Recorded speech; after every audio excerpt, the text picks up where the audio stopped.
అందరికీ good morning. నేను మీ Madhavarao Duggirala. Friends, ఈరోజు జల్దీ ఆవులని కింద చెరువు కట్టేసి వచ్చేసిన.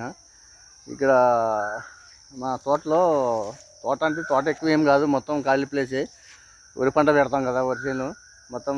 అయితే కొంచెం జాగా ఉంటే జాగాలో అన్ని చెట్లు, ఫ్రూట్ చెట్లు పెట్టినాము. మా మేడం పెట్టించింది తిననీకుంటాయి అని. అయితే కొన్ని మామిడి మొక్కలు కూడా పెట్టినాము. మామిడి మొక్కలు తినేకాయలు కాసినాయి, కొన్ని 2 చెట్లే కాసినాయి తినేకాయలు. ఈ సంవత్సరం కాపు తక్కువ. ఇవి కనపడేవి పచ్చడి కాయలు. ఇవి పచ్చడి కాయలు 3 చెట్లు 4 చెట్లు ఉన్నాయి. అవి 2-3 చెట్లు 2-3 కాయలు 2-3 కాయలు కాసినాయి తప్ప. అప్పుడప్పుడు మనం వాడేసినాము, పప్పులోకి కూరకి వాడేసినాము. తినేకాయలు అయితే ఇవే కాసినాయి, 2 చెట్లే. సో తయారైపోయినాయి. వర్షాకాలం పడుతుంది కాబట్టి కాయలు ఖరాబ్ అవుతాయి. ఇక కోసి తినేయటమే. మన ఛానల్ సబ్స్క్రైబ్ చేయర్రి. మాధవరావు దుగ్గిరాల. లైక్ చేయర్రి, షేర్ చేయర్రి, కామెంట్ చేయర్రి.